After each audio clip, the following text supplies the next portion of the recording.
Hey everybody, welcome back to DBS, and today I wanted to talk to you about something interesting. A great YouTuber and PvPer, Revan619, who's probably one of the best PvPers in the scene today, has been uploading several videos recently discussing reactive play and spacing in PvP. So in a couple of matches I won a couple of matches flawlessly with a washing pole, playing reactively against strength weapons. So this is a visual showcase of what's going on. I just wanted to confirm and reaffirm what he's been saying for a while. It's that, I'm not going to talk about meta or anything, and it's probably a very understandable and very common knowledge thing that if you play reactively in this game, you can win with any weapon. So this is a showcase. The katana and especially the washing pole are, in my opinion, they are reactive weapons. They're not aggressive. Your idea is that you're going to counter every hit that someone's going to try to do to you.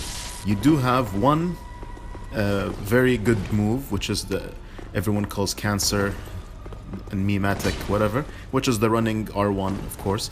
This is the you can say the punish. This is the aggressive attack move that you have.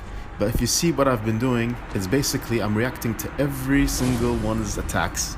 I've been avoiding one hyper armor trades.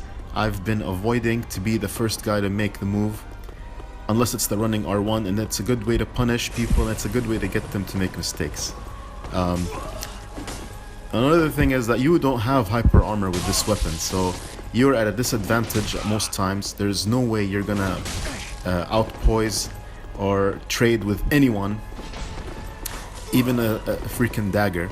So there's playing extremely aggressively is not gonna get you anywhere. You also have to be careful about knowing when to jump, when to attack, when to use the weapon art, when to run, when to...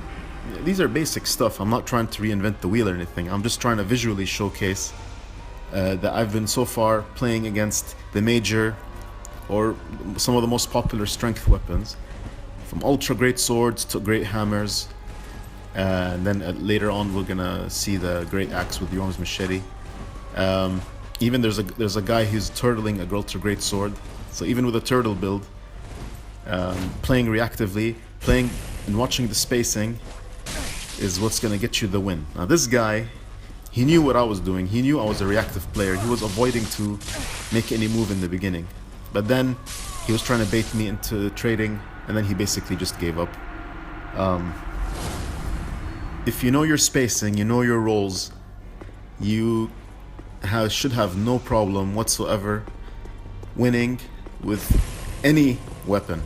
Now, ultra great swords in general and ultra weapons, they lack the aggressiveness of a straight sword or a curved sword. They're basically, what they're meant to do is you bait people into their attacks so they can get 2 hits clean for major damage.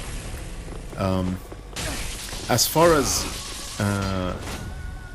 aggressive with a ultra great sword or a ultra strength weapon, you're always gonna lose.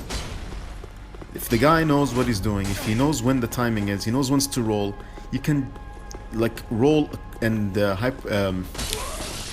iframe through everything. And like I said, I won these fights flawlessly without taking one single hit. Again, I'm not saying this is the ultimate weapon or anything. I'm just telling you that playing defensively, taking your time, making your spacing. Even, by the way, you have to know when there's a guy trying to do parries.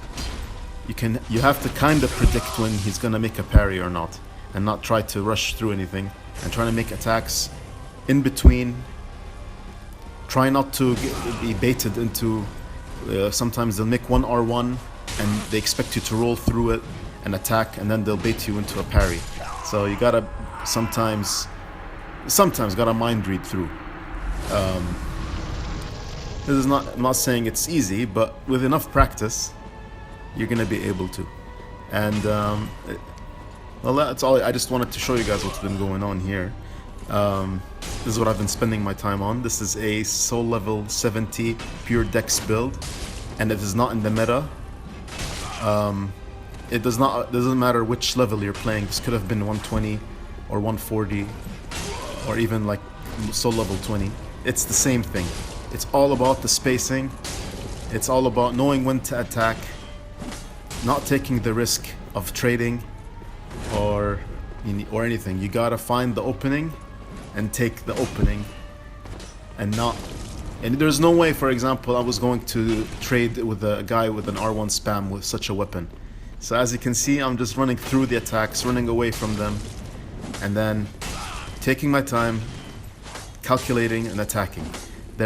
I'm not saying I'm better than anyone. I'm not saying I'm the PvP god, but this is something that might help some of you.